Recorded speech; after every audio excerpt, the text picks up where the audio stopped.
Good day and welcome to Episode 4, Data Privacy and Compliance. I'm Juan Bray, I'll be your moderator, and with me I have Dr. Rudy Machuca and Jason Laporte. I'm Juan Brea, as I said, co-founder and advisor at J. Brea & Co., a consultancy and advisory firm.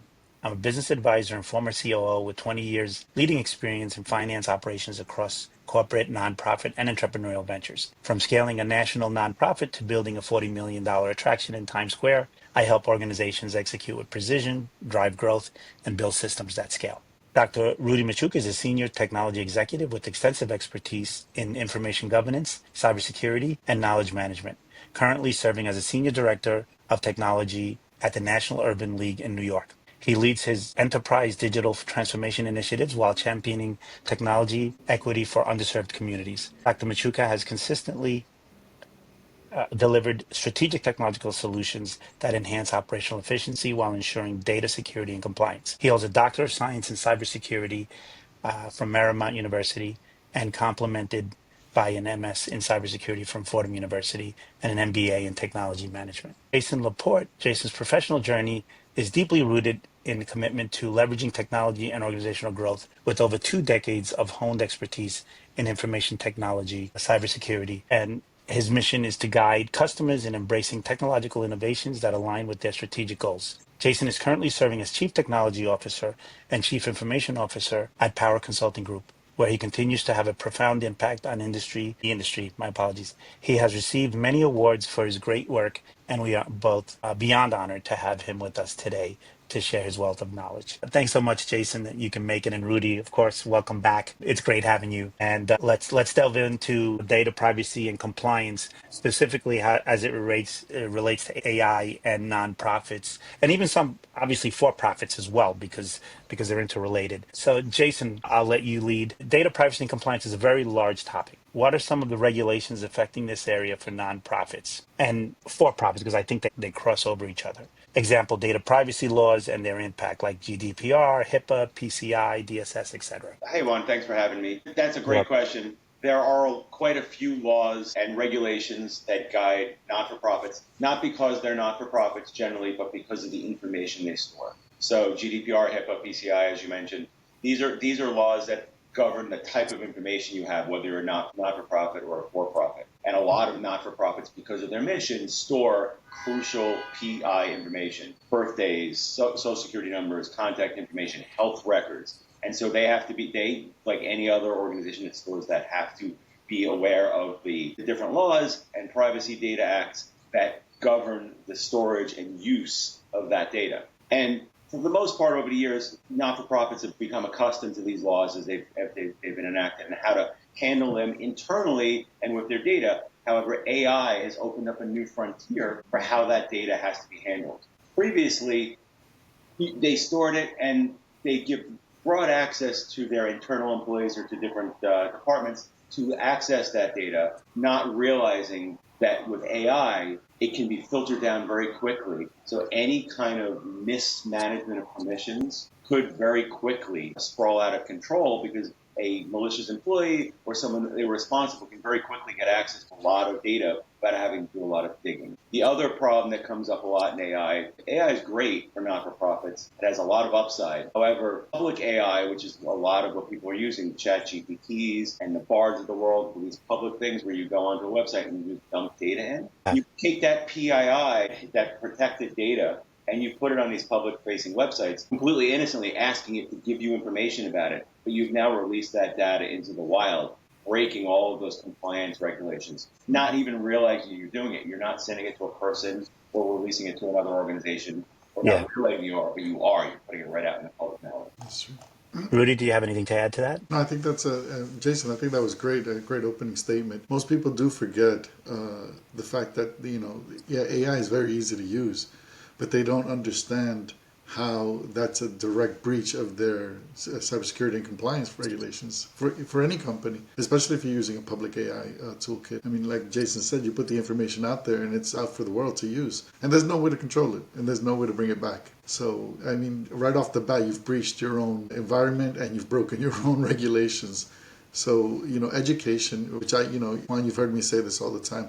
I think educating your staff, educating your business leaders, your organizational leaders, I think is key in preventing such things from happening. Yeah, no, absolutely. And in episode 2, I think we talked a little bit about, data segmentation and really being precise on how you structure your data in your infrastructure. So this adds, right, it brings that back to my mind, at least. It's very important to do so that it is segmented and not everybody has access to everything all the time. Yep. Rudy, given the patchwork of global privacy regulations like GDPR and CCPA, how should businesses prioritize compliance efforts without getting paralyzed, right, by the complexity? Well, that's a great question. To begin with, I think most companies, most organizations need to implement data mapping exercises. I think those are key. Identifying what data you collect, where it's stored, how it flows, and who accesses it. I mean, getting back to our original point that we made in question 1. And understanding which regulations apply based on your data subjects and operations. I think those are key. Then you have your scalable privacy programs. You can build a foundation that changes, one that can adapt to the new regulations, because most people don't understand how quickly this changes. I mean, you can see how quickly AI is just transforming the world. And if you build a foundation that doesn't adapt to all these changes and all these new regulations, then your company's lost. And then implementing privacy by design. You want to design something that where design principles in all these new initiatives, basically, so that anything new that just comes up, you don't want to be blindsided. You want to be ready for it. You want to be proactive, not reactive, towards all these this Exactly. global privacy regulation. Exactly. Jason? Yeah, that's exactly right. And I think the one thing that it's kind of a snake eating its tail scenario, but you can actually use AI to help you in that journey, just in a limited way. So doing that data governance, but using AI, but from a limited internal standpoint to find the data that you need to classify and categorize so you can segment it, right? It's much faster than having people do it internally. So you can do it. You just need to do it in a small controlled setting on a private paid AI that's not going to release your data, and it will find your data for you, and you can then categorize it, exclude it, secure it, like Rudy said. Yeah, no, that's great. And it's almost like a checklist, if you will. These are creating a data checklist. These are and based on the regulations that you're trying to follow, and then just check them off. I know at J. Bray & Co. we have a checklist, and I'm sure working with Power Consulting or with R&R Technologies, with Rudy's company, we can make that happen, right? And do an assessment. Because I would think that companies should just, assess where they're at data-wise, right? Especially nonprofits. Where's the data, first of all? And then how do we structure it? And then go down a checklist and be able to, and we could help them do that, Jason, which goes right into the conversation. How can companies move beyond a checkbox mentality, right, to turn privacy compliance into a true competitive advantage? That's a great question. Building trust, building a brand, just like any other thing. Not-for-profits are a brand, and they need to be trusted. You're asking people to give you either the people they're helping to give you their information, their private information that they very much likely wouldn't want made public. And you're asking donors to give you money and keep potentially their identity secret. Like a lot of not-for-profits are politically motivated on both sides of the fence. And they may or may not want, the biggest donors especially, may not want the fact that they're donating to these causes made public. So collecting donations is really key, that you build that trust with your donor base. Your donor lists are the absolute best kept secrets in a not-for-profit. You certainly don't want those getting out. And then again, the people you're serving, you need to build that trust. So that's a part of your brand, right? It just isn't any not-for-profit, both from the donation side to the serving side. You need the people to trust you to give you that information. And so starting by building trust, starting by designing a privacy policy that includes AI, right? So it's important. Most not-for-profits that are out there collecting and serving do have privacy policies, because it actually mention AI, how you use their data, you do to protect your data. And then obviously leveraging things like certificates that are out there, like ISO certificates, SOC 2 compliance, being NIST certified, NIST compliant. These are things that you can do to help build your trust and show how you protect it. Yeah, I agree. I mean, you hit the nail on the head when you said about brand, creating a brand. It works for both nonprofit and profit. I mean, I see it as, in the world of privacy, so privacy as brand value. So you figure you position your strong privacy practices as a core to your brand identity, and you feature You could have your privacy commitments in marketing and communications built into that. You have your you have privacy innovation where you invest in privacy enhancing technologies. Again, to your point with AI, you use all these new AI toolkits and you invest in that the right way, and you develop products with privacy as a key feature and not as an afterthought. Yeah. No, that's very, very, very well said. And Dr. Rudy, but both Jason and Rudy, this question, the final question, what role should leadership, so that's us, right, the C-suite, what role should leadership teams play in ensuring privacy and compliance are embedded into business strategy and not just leave it to IT or legal departments? That's a great question. So one thing that comes to my mind is long-term privacy strategy. Everyone, will talk about fixing the immediate issue or something that happened right now. If the leaders, if the higher ups were to look at long-term privacy strategy, look beyond the immediate compliance demands and to future-proof the organization, then we don't have to worry about this right now because we know it's already been put in place. Investing in adaptable privacy infrastructure, in the expertise that's needed, such as Jay Bray and Co. You bring in the experts that can do this with you and help you build it out the right way. And you position the organization for the evolving global standards, as I said earlier. Everything changes, and if you don't have the experts in place, and if you're not capable of changing with the evolving standards, then you're basically stuck, and it's going to be detrimental to the organization. Jason, as a leader in not only in your own firm, right, in Power Consulting, but also advising C-suites, as you did with me back then, which I implemented. So, what are your thoughts on that?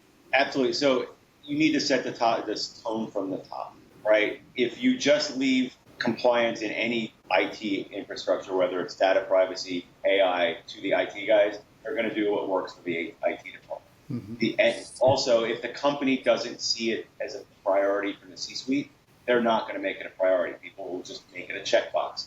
Like, yeah, we got to do this. But like I talked about previously, when you're setting it as part of your brand, it's important that it comes from the top, and it should be led with, and it should incorporate your legal team, your IT team, your marketing team, and your C-suite. Right? These folks all need to be involved in the conversation and brought in on both the policy and the implementation, but also when you're making it public, right? Putting out your privacy statement for AI, putting out how you protect your data. These are, again, brand building pieces if you use it right rather than just expenses. Yeah. But also it needs to be an expense. You need to fund the initiatives, not just the AI portion of it, but the privacy and compliance portion of it. Exactly. And I mean, we've had this conversation, Jason, for over a decade. So obviously, and it is important. And I remember you telling me this 10 years ago. Different set of technologies, right? Because we've evolved, but the same concept. It's like you have to plan long term. You have to shield, protect your data, right? And you have to fund it, right? And you have to make that funding so that it's upgradable every 2 to 3 years because the technology does shift, right? So it's not just the IT guy wanting new tools and new things to play with. It's really, building your brand and enhancing your brand. And it has to be as prioritized as a marketing and sales expense, especially in the nonprofit, because I think it is a marketing and sales expense, not a technology expense. But that's a whole other conversation. Thank you guys so much for this very enlightening conversation. This is great. I look forward to having both of you on future panels. Next episode, episode 5, is securing digital tools and remote workforces. Lizbeth will be moderating that. So we're looking forward to having you guys, potentially having you back and discussing that because it gets more into the nitty gritty of remote workforces and obviously the digital tools that we use and how do we contain that, right, when you're out in the diaspora. So thanks so much, gentlemen. Appreciate your time and energy and look forward to further conversations. Have a great day. Take care.